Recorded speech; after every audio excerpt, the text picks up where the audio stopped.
Então, nessa ação penal 504-6512, continuidade do depoimento do Dr. Tarso Fernando Hertz Genro. Doutor, ouviu a pergunta do advogado, o doutor pode respondê-la. O ministro... Não tenho... Pode responder. Não tenho conhecimento em absoluto de qualquer ato que o presidente da República, o então presidente Lula, tenha cometido nesse sentido. A pergunta que eu iria fazer, o senhor já respondeu, quer dizer, como homem de partido, como eram financiadas as campanhas do PT, o senhor acabou de esclarecer isso na questão anterior. A denúncia também acusa o presidente Lula, e diz até que esses fatos estariam comprovados, essa é a tese da acusação, de que o presidente Lula, na distribuição de cargos, de direção, de secretarias, de empresas públicas, o fazia com o objetivo de arrecadação de propinas para obter vantagens indevidas para agentes políticos, partidos políticos, funcionários, empresários. A sua experiência no governo Lula registra fatos dessa natureza? O senhor conhece, conheceu, ouviu dizer? Não conheço fatos dessa natureza, e se em algum governo ocorreu, isto é uma relação de responsabilidade que se dá nas estruturas executivas e políticas que estão muito distantes de qualquer presidente da República. Também a denúncia afirma que os indicados para os cargos assumiam compromisso de favores, no sentido de repasses de vantagens indevidas de centenas de milhões de reais. O senhor conhece alguém, evidentemente excluindo aí Renato Duque, Paulo Roberto Costa, Pedro Barusco, que já estão... Conhece alguém que, enfim, temos aí delações deles? O senhor conhece alguém que assumiu esse compromisso nomeado pelo presidente Lula? O senhor pode indicar algum exemplo? Eu nem essas pessoas que o senhor mencionou eu conheci. Essas pessoas que estão incriminadas e presas, né, os nomes que eu mencionou. Eu não conheci essas pessoas. E não conheci nenhuma pessoa que fosse nomeada para cumprir essas funções. Se isso eventualmente ocorreu na negociação dos respectivos partidos com a sua base política regional, isso aí ocorre de uma maneira absolutamente segmentada e de responsabilidade das pessoas que o fazem. Mas eu não conheci nenhuma pessoa. Essas pessoas eu fui conhecer pelo noticiário, né? Paulo Roberto Costa e esse outro cidadão, que o senhor mencionou. O presidente Lula também é acusado de nomear diretores da Petrobras, e é o caso destes, Renato Duque, Paulo Roberto Costa, Nestor Severó, Jorge Zelada, com o interesse de arrecadação de propinas para o próprio Lula e para integrantes do PT, do PP, do PMDB. A pergunta é, a nomeação de diretores da Petrobras, por exemplo, segundo o seu conhecimento, é feita pelo presidente da República, ou pelo Conselho de Administração da Petrobras, ou pelo presidente da Petrobras? Como é que o senhor sabe, se o senhor puder nos informar? A nomeação desses quadros intermediários de base da administração pública, elas são feitas a partir das indicações dos partidos políticos na relação com a sua base. Ou seja, verifica dentro da Petrobras, por exemplo, né, o PMDB, ou o PT, ou outra pessoa, qual é a pessoa de confiança para assumir um determinado cargo. Isso não passa pelo presidente da República. Tanto é verdade que várias dessas pessoas que são mencionadas aí como integrantes desse esquema de propinas da Petrobras são funcionários de carreira da Petrobras, pelo que eu sei, e originários, inclusive, de outros governos, e que, inclusive, não tinham relação com os partidos políticos. Então, a existência de um núcleo criminoso, existente dentro de uma estatal, tem que ser verificada na sua concretude, como ele se formou, a partir de quem e com que finalidade. Isso aí nunca envolve um presidente da República, seja ele quem for. Também o presidente Lula é acusado de, no exercício do poder, isto é, da formação desse esquema criminoso, através, digamos, da indicação de apadrinhados, esse é o termo usado pela denúncia, de apadrinhados políticos para cargos estratégicos superiores. E que esses apadrinhados assumiam seus cargos para arrecadação de propinas para si e para agentes políticos de sustentação do governo. O senhor, com esse conhecimento interno de como funciona o poder no nível federal, quer dizer, como funciona o processo político de indicação e de nomeação? Quer dizer, como é que isso acontece? Quer dizer, essa questão dos apadrinhados, quer dizer, como é que é isso? É a partir dos responsáveis políticos de cada área na relação com os partidos que compõem o governo. Não tem nenhum governo que se forme sem uma relação com os seus partidos. E cada partido tem os seus elementos de confiança para colocar nos cargos. Às vezes, esses elementos de confiança não correspondem à confiança. E, às vezes, correspondem com a intenção determinada que foge ao controle do chefe do Poder Executivo. Então, é assim que se forma um governo. Na democracia, os governos se formam através das relações políticas, com os partidos, com os seus quadros, com as suas pessoas de confiança que vão montando um governo.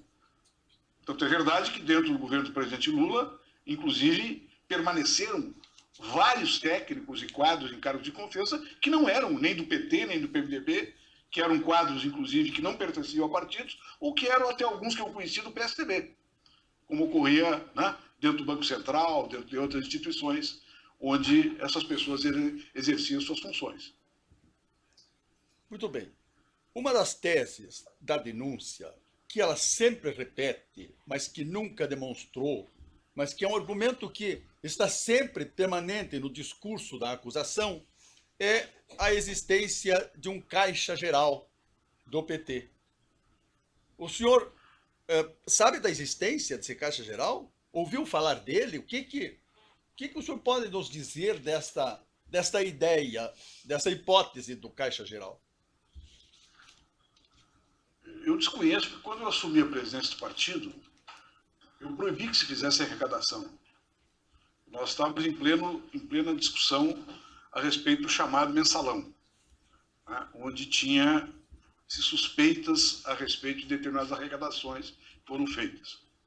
Quando eu cheguei na presidência do partido, né, eu não permiti que se fizesse arrecadação sem que essa arrecadação fosse registrada num livro centralizado, dizendo quem foi pedir arrecadação e quem deu. Naquele momento não foi feita nenhuma arrecadação em virtude, né, desta situação política. Então, eu desconheço a existência de um caixa geral dentro do PT. Eu sei que sempre existe um caixa, a caixa do partido, e a caixa, né, o caixa determinado pelas campanhas eleitorais, pela lei. Né? Certamente, em várias oportunidades, no país inteiro, os partidos políticos receberam doações que não registraram. Isso aí, evidentemente, ocorreu em todo o país e ocorre há muito tempo. E deve ter ocorrido recentemente também nas campanhas eleitorais.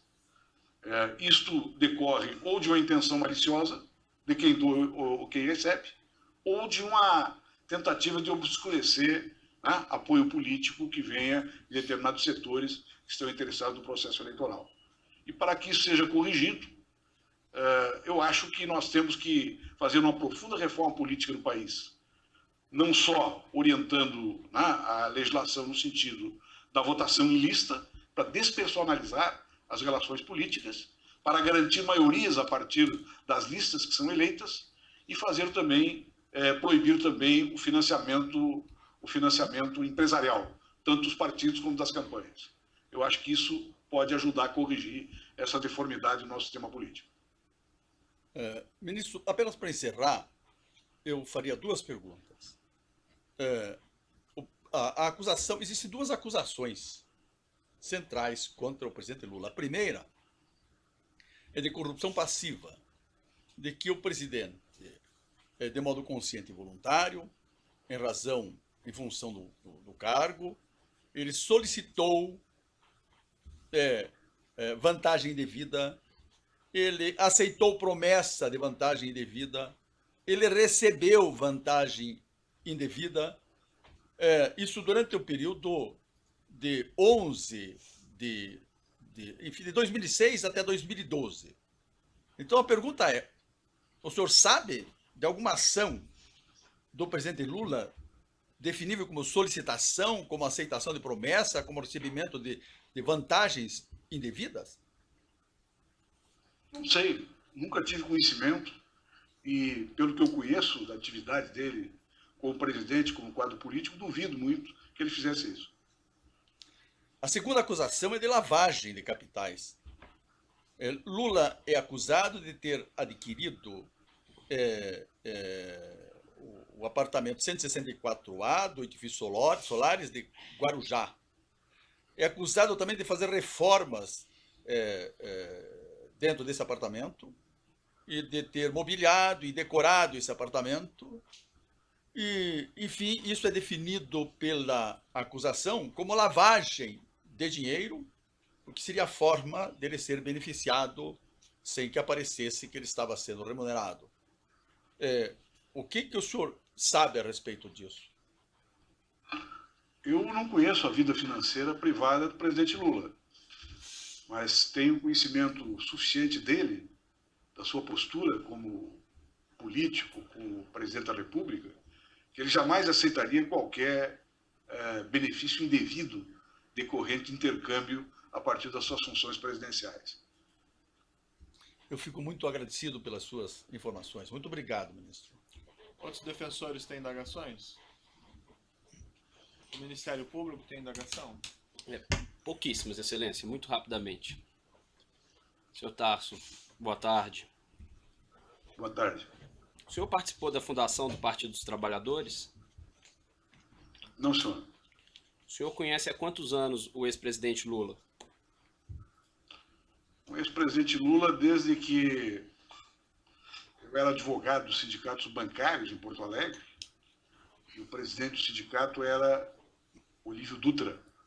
E o presidente Lula, como líder sindical, fez uma visita aos sindicatos bancários naquela oportunidade e eu conheci, então, a figura daquele líder sindical emergente ainda durante o regime militar.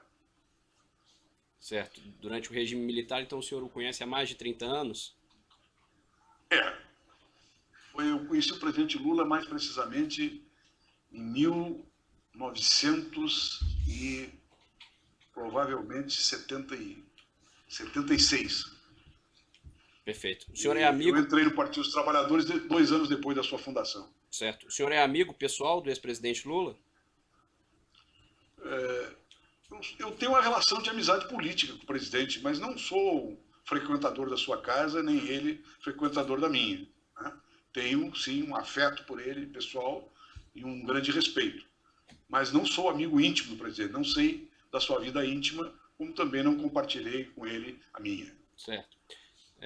O senhor ocupou a pasta das relações institucionais em qual período? Foi entre 2006 e 2007?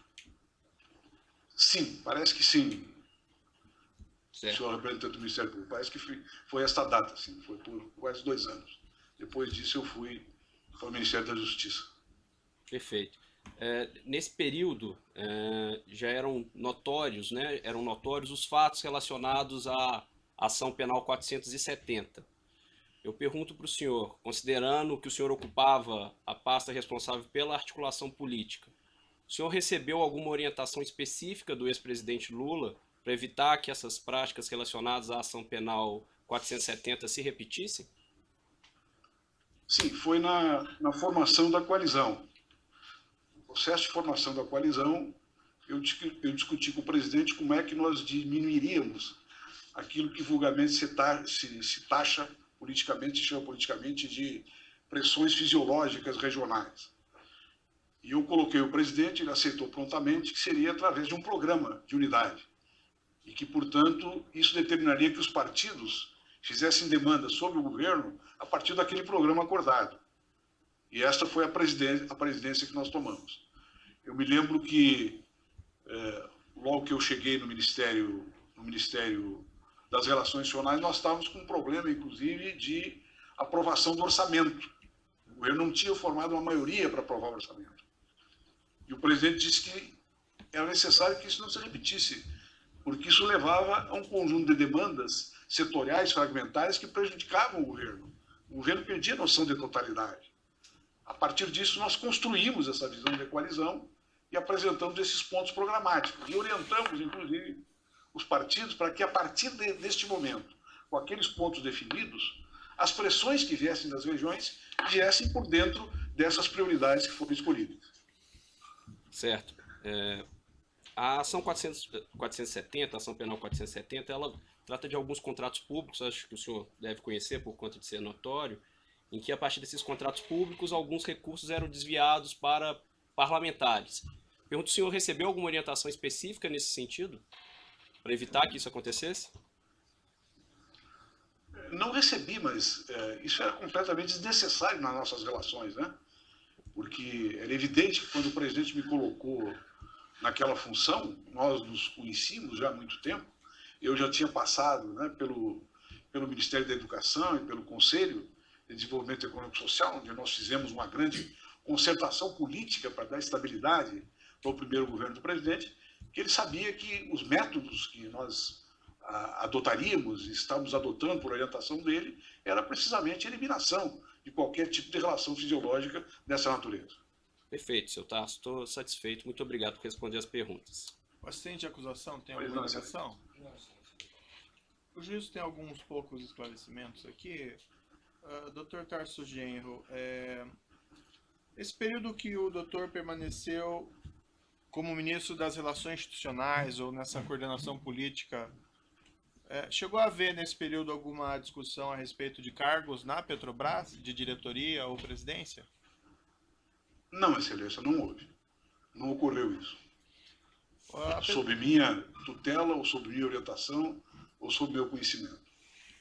Apesar de não ter havido isso, o doutor, pela experiência, saberia me dizer se esses cargos de diretores e de presidente, embora por nomeação formal do Conselho de Administração, se essas indicações vinham de alguma autoridade administrativa específica no governo federal, por exemplo, do ministro de Minas e Energias, ou do presidente, ou do ministro da Casa Civil? O doutor sabe me esclarecer isso? As demandas para preenchimento desses cargos normalmente se dão do ministro para baixo na administração e para as relações horizontais com órgãos que têm competência como o Conselho para decidir. Não passam esses cargos, que eu saiba, por nenhum presidente da República, porque seria uma diminuição das funções do presidente, seria uma exposição do presidente na relação com os partidos políticos que geraria, inclusive, uma desautorização, né, do caráter presidencialista que se empresta para a República Brasileira e para a altura que se encontra o cargo. Eu não tenho conhecimento disso. A Petrobras está vinculada ao Ministério das Minas e Energias, salvo engano, meu? Sim. Eu não sei se entendi bem a resposta do doutor, mas as indicações para o cargo de diretor e presidente da Petrobras eram provenientes, portanto, do ministro das Minas e Energias? O doutor tem esse conhecimento? Eu suponho que é uma relação entre o ministro da área, daquela estatal que está vinculada ao Ministério, com os partidos políticos da coalizão. Um aferimento pelo próprio ministro da capacidade técnica e da inteireza moral da pessoa indicada. É assim que se dá na normalidade. Nesse caso específico, deve ter ocorrido isso, suponho, porque nunca passou pelo Ministério das Relações Institucionais indicações dessa natureza. Nessa ação penal, uma referência de que havia uma espécie de, vamos dizer assim, áreas de influência de partidos políticos em cargos de diretoria da Petrobras, um diretor atender Partido Progressista, um diretor atender PMDB, um diretor atender PT. O doutor nunca teve conhecimento a esse respeito no período em que o doutor participou da administração pública federal em cargos de ministro? Não, porque isso não passava pelo Ministério das Relações Institucionais. Agora, as indicações para os cargos importantes da República são feitas ordinariamente pelos partidos, na relação que esses partidos têm com seus ministros. Assim é que vai sendo preenchida, né? Vão sendo preenchidos os escalões da administração pública. É evidente que cada partido que compõe a coalizão, seja no regime parlamentarista, seja numa coalizão, né, no presidencialismo de coalizão, vão ter influência na composição do governo. É assim que se dá sempre, Excelência. O doutor, respondendo a perguntas, esse também é um fato notório, mencionou que já foi presidente do Partido dos Trabalhadores. O doutor podia só me esclarecer o período que isso ocorreu? Foi quando o presidente José Genuíno, não me lembro precisamente a data, eu era ministro da Educação, já há 1 ano e 8 meses aproximadamente, e o presidente José Genuíno teve que sair da presidência em função daquelas denúncias que cercaram a direção do partido naquele momento.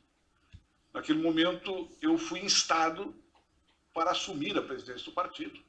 Eu não integrava, né, o setor hegemônico do partido que orientava, né, orientava o partido e orientava a direção nacional. Então, por não ser um integrante daquela maioria que dirigia o partido e ter a confiança de quadros do partido espalhados em todas as tendências do partido, por assim dizer, eu fui apontado para assumir a presidência naquele momento difícil. E eu fiz, né, congelei as arrecadações, reorganizei o partido nas regiões o tanto quanto foi possível e convoquei eleições para a presidência do partido, eleições para as quais eu não me apresentei. Por quanto tempo o doutor permaneceu como presidente do Partido dos Trabalhadores? Aproximadamente de 6 a 8 meses. Independentemente dessa posição como presidente, o doutor é filiado ao Partido dos Trabalhadores há quanto tempo, aproximadamente? Eu entrei no Partido dos Trabalhadores 2 ou 3 anos depois da sua fundação. Foi na década de 80. O partido foi fundado em 82. Em 80 eu entrei em 84 no partido, provavelmente. Depois desse período como presidente do Partido dos Trabalhadores, chegou a exercer alguma outra função executiva dentro do partido? Não exerci mais. O doutor pode me dizer da importância do ex-presidente Luiz Inácio Lula da Silva para o Partido dos Trabalhadores? O presidente Lula é presidente de honra do partido, é o nosso quadro político mais importante. Ele é uma referência política para o conjunto do partido, independentemente das correntes políticas que nós temos dentro do partido, como todos os partidos, aliás, têm. Nessa condição, o ex-presidente tem alguma influência vamos dizer assim, na política partidária do Partido dos Trabalhadores? Durante a sua função presidencial, ele evitava de ter. Ele defendia, inclusive defendeu em reuniões com a própria executiva do partido, que eu chamei para discutir com o presidente determinados problemas políticos do governo, ele defendia uma separação do governo do partido. Ele dizia de maneira clara: eu sou presidente da nação e tenho que responder para toda a nação e para toda a sociedade. Depois eu sou presidente de uma coalizão, a qual eu me reporto e me relaciono politicamente para dar estabilidade para o governo. Então, eu não sou um presidente da República do PT, eu sou um presidente da República do Brasil. E nós temos que manter a nossa independência e o partido manter a sua autonomia. É assim que o presidente Lula se reportava a essas relações partidárias. Então ele não influenciava internamente a política partidária do Partido dos Trabalhadores? É claro que as suas opiniões influenciavam, né? O presidente, quando fazia um discurso, por exemplo, eu me lembro, logo que eu assumi o Conselho de Desenvolvimento Econômico e Social, o presidente foi à Bolívia, se eu não me engano, ao Peru, e lá fez uma declaração candente, chamando a um processo de concertação política, que teve uma grande influência no Conselhão, no chamado Conselhão, que agora perdeu toda a sua vitalidade, e teve uma influência também no partido, que o partido, uma parte do partido, não gostava dessa fórmula de concertação. A partir desse discurso do presidente, o partido se enquadrou e apoiou sistematicamente a concertação que nós começamos no Conselhão. Depois que ele deixou a presidência da República, ele passou a influir mais no Partido dos Trabalhadores ou não? Sinceramente, isso eu não sei, doutor Moro, porque as minhas relações com o presidente Lula, depois que terminou o seu governo, foram relações muito pontuais, muito ocasionais, né? Conversando a respeito das questões políticas do país, a respeito das questões relacionadas aqui com o meu estado também, e não sobre o partido, né? Até porque eu sou membro da direção nacional do partido, mas há muito tempo eu não participo das reuniões da direção, estou impedido por motivos, né, de trabalho e de questões de natureza pessoal. O doutor, isso é um fato notório, tem eventualmente dado algumas entrevistas, feito algumas declarações, isso desde a época que o doutor assumiu lá a presidência do Partido dos Trabalhadores naquele período, falando em refundação, em renovação do Partido dos Trabalhadores. O doutor pode explicar essas suas declarações? A ideia geral do socialismo, da social-democracia, que vingou até o fim do século passado, é uma ideia geral que está dissolvida pelas grandes transformações que ocorreram na globalização e com o surgimento de novos sujeitos sociais, sujeitos políticos, sujeitos empresariais, sujeitos intelectuais, que decorre de uma grande fragmentação social que vem ocorrendo em todo o mundo. Eu tenho a opinião que a forma partido tradicional ela está superada. Ela não corresponde mais, nenhum partido mais corresponde a uma base de classe definida por antecipação de maneira programática. E que a forma adequada de um partido político se renovar, se expor e reconstituir sua relação com a sociedade, é reestruturar as suas formas de organização, reestruturar as suas formas de comunicação com a sua base e reestruturar também os seus programas. Os programas tradicionais da social-democracia e do socialismo estão vencidos por essa situação. A partir desta visão que eu desenvolvi a chamada tese da refundação, e que hoje empolga aproximadamente 40% dos delegados do partido que vão ao Congresso. Essa ideia da refundação e renovação também envolveria reconhecimento de eventuais ilegalidades praticadas por agentes vinculados ao Partido dos Trabalhadores? Ilegalidades cometidas por quadros de todos os partidos do sistema político. Porque nós vivemos num sistema político que instiga e promove a corrupção pelo financiamento empresarial das campanhas e por outras determinações, né, do processo político. Então, sim, os partidos precisam, esses partidos que emergiram, né, a partir das visões que foram formatadas, formalizadas na segunda Revolução Industrial, eles têm que se atualizar. E atualizar, inclusive, a sua visão de relacionamento com o Estado, né? Os partidos, em geral, quando vão para o governo, se transformam em partidos-Estado. Uma preocupação, aliás, que o presidente Lula tinha muito quando recomendava que o partido deveria ter autonomia e separação do governo para ter a sua própria lógica política. Eu não sei se eu entendi bem, mas envolveria, então, internamente que o partido, vamos dizer assim, identificasse, tomasse as providências cabíveis em relação... Que os partidos, né, seja do campo da esquerda, os partidos todos do campo democrático, também tivessem uma renovação ético-moral na sua relação com o Estado. Isto é uma necessidade que continua pendente.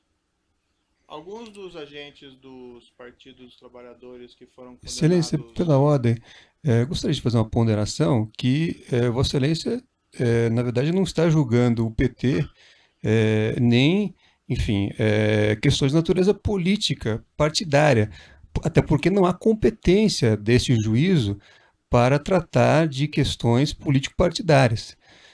Então, eu só pediria a atenção de Vossa Excelência em relação a esse tema e da própria competência do juízo. Certo, eu vou interromper a gravação. Só um minutinho, doutor, eu vou interromper a gravação pelo tamanho do áudio.